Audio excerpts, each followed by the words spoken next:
PTV, Telebisyon ng Bayan.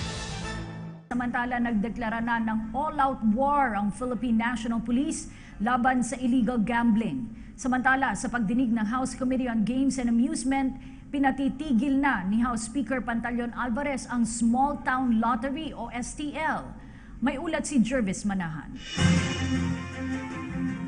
Ngayong suspendido muna ang war against drugs, magfo-focus daw muna ang PNP sa susunod nitong laban, ang war against illegal gambling o giyera laban sa illegal na sugal.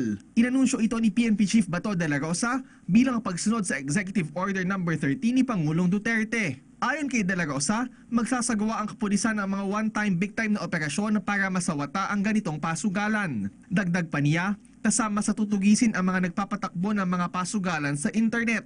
Kasabay nito, ipinatitigil naman ni House Speaker Pantaleon Alvarez ang Small Town Lottery o STL. Sa pagdinig ng Committee on Games and Amusements, ginisa ni Alvarez ang mga opisyal ng PCSO dahil sa pagbibigay ng prangkisa sa mga ahente nito.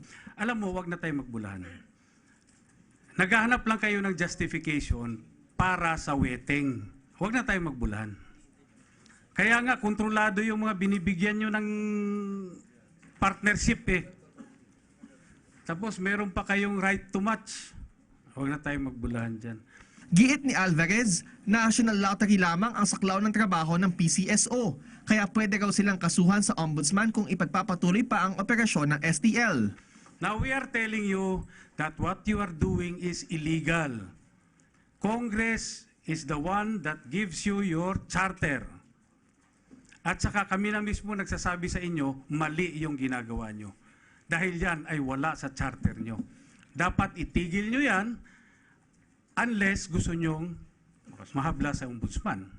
Kamakailan lang, sinabi ng pinuno ng Task Force on Illegal Gambling na si Justice Secretary Vitaliano Aguirre na dismayado si Pangulong Duterte sa Small Town Lottery dahil 10 hanggang 15% lamang daw ang nire-remit ng STL operators sa kitang dapat sana ay napupunta sa pamahalaan. Giit ng kalihim, 4 billion pesos kada taon lang ang nire-remit nila at nasa 50 billion pesos ang naibubulsa. Sa bagong sistema ng share collection, hindi daw dapat bumaba sa 39 billion pesos ang makokolekta ng PCSO sa STL ngayong taon. Ipinatupad ng STL para labanan ang iligal na huweteng sa mga probinsya.